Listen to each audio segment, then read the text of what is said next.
देश भर में आज श्री कृष्ण जन्माष्टमी का पर्व बड़े धूमधाम से मनाया जा रहा है। दिल्ली, नोएडा और गाजियाबाद समेत एनसीआर के मंदिरों और चौक चौराहों को भव्य तरीके से सजाया गया है।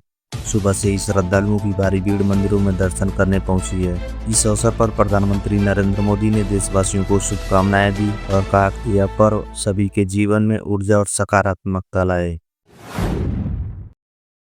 नागालैंड के राज्यपाल ला गणेशन का शुक्रवार को निधन हो गया। वे पिछले कई दिनों से अस्पताल में भर्ती थे और इलाज चल रहा था।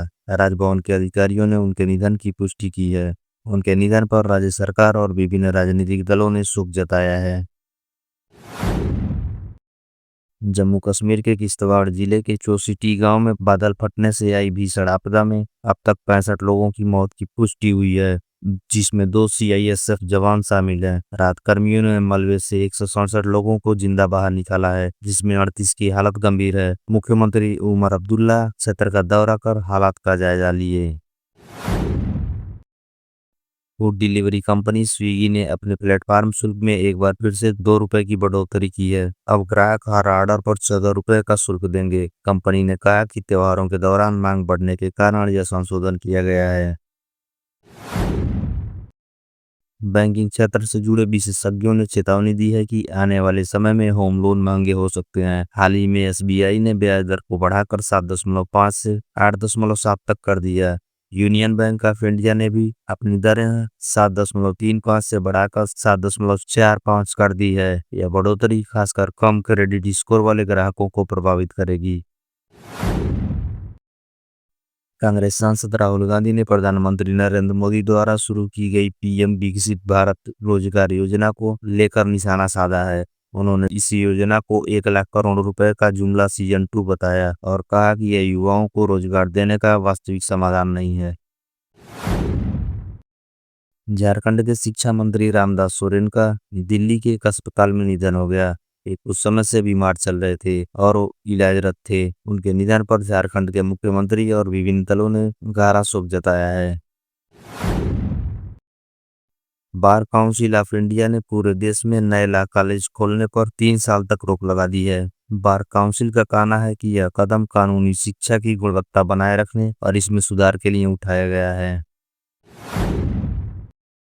जम्मू कश्मीर के मुख्यमंत्री उमर अब्दुल्ला ने स्वतंत्रता दिवस पर कहा कि पाकिस्तान को आतंकवाद के जरिए राज्य को प्रभावित करने की इजाजत नहीं दी जाएगी। उन्होंने यह भी ऐलान किया कि राज्य का दर्जा बहाल करने की मांग को लेकर हस्ताक्षर अभियान शुरू किया जाएगा।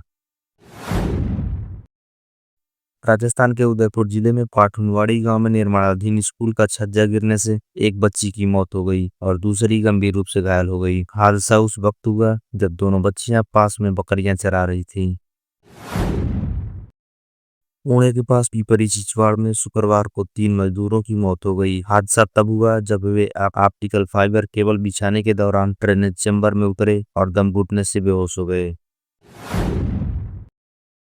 ललितपुर में स्वतंत्रता दिवस के अवसर पर 60 वर्षीय बुजुर्ग जसराज अहिरवार की ध्वजारोहण के तुरंत बाद मौत हो गई। उन्हें ध्वजारोहण के बाद अचानक चक्कर आया और वे गिर पड़े। पुलिस मामले की जांच कर रही है।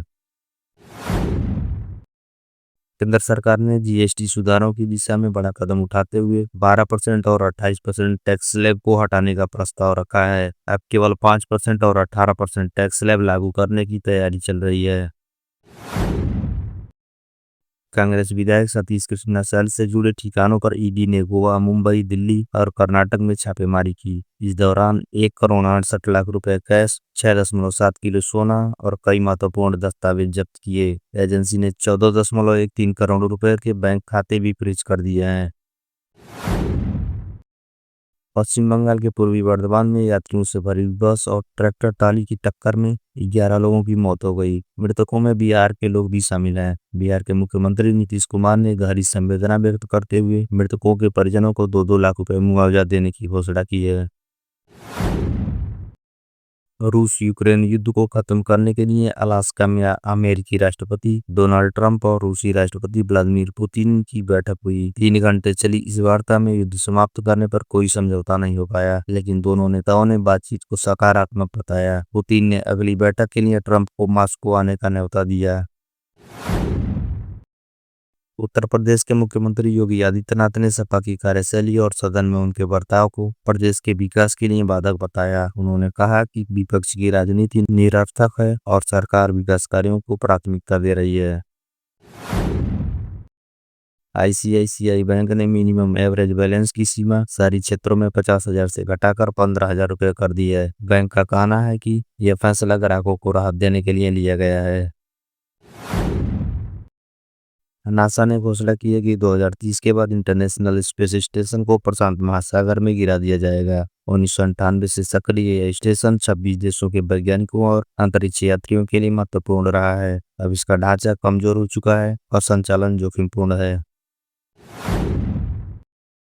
उत्तर प्रदेश की विधायक पूजा पाल को समाजवादी पार्टी ने पार्टी विरोधी गतिविधियों और अनुशासनहीनता के आरोप में निष्कासित कर दिया है। हाल ही में उन्होंने योगी सरकार की जीरो टॉलरेंस नीति की तारीफ की थी। इलाहाबाद हाईकोर्ट ने निजी मेडिकल कॉलेजों में बढ़ाई गई एमबीबीएस फीस पर अंतरिम रोक लगाते हुए राज्य सरकार से जवाब मांगा है। कोर्ट ने इस मामले में अगली सुनवाई 17 सितंबर 2025 तय की है। अमेरिका की पूर्व विदेश मंत्री हिलेरी क्लिंटन ने कहा कि अगर डोनाल्ड ट्रंप रूस यूक्रेन युद्ध को बिना किसी क्षेत्रीय समझौते के समाप्त कराते हैं तो वो खुद उन्हें नोबेल शांति पुरस्कार के लिए नामित करेंगी। उत्तर प्रदेश में फिलहाल हल्की बारिश और उमस का दौर जारी रहेगा। मौसम विभाग का कहना है कि अगले कुछ दिनों तक भारी बारिश की संभावना नहीं है और 21 अगस्त तक प्रदेश में मौसम अपेक्षाकृत शुष्क रहने की उम्मीद है।